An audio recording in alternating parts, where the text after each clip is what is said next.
Minisita w'obulunzi Bright Ramirama ategeezza nti omulamwa gw'omwaka guno kwe kumanyisa abantu omugaso gw'abajjanjabi b'ebisolo ate n'okwongera okubawagira mirimu gyabwe nga bawa n'emisomo okwongera okubabangula. Ramirama agamba nti Uganda yeetaaga okuteekateeka abasawo bano obulungi nga tebasosodde bakolera mu gavumenti n'abo abakolera mu bifo by'obwannannyini kibasobozesa okukomya endwadde ezirumba ebimera, ebisolo ssaako n'ensolo.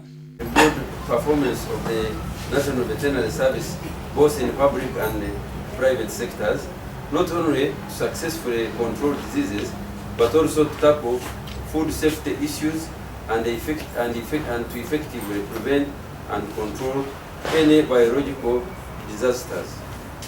This is possible if the veterinarians are well trained to preserve animal health and welfare, as well as tackle public health issues.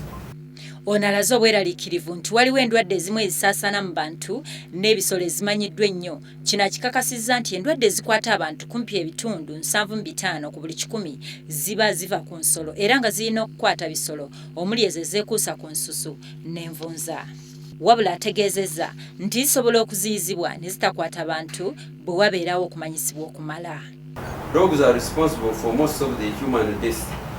It is because of this that today I inaugurate the whole, I announced to the whole country that effectively Monday, 25th April 2006, we are launching a countrywide vaccination of dogs and cats and other susceptible domestic animals in a bid to reduce and end the problem of rabies in this country.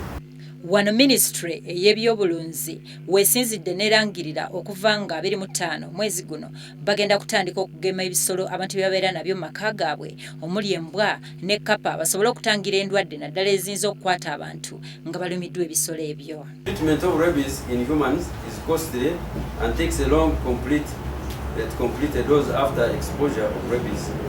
This program will be carried out in the whole week.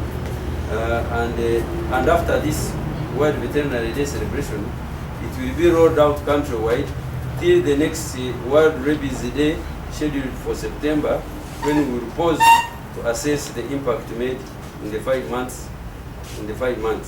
Minisita Ramirama era akubiriza bannannyini bisolo okukolera awamu n'abasawo abanaagema basobole okutwala pulogulaamu y'okukomya endwadde okusaasaana okuva mu bisolo ate ne zigenda ne zitawaanya abantu.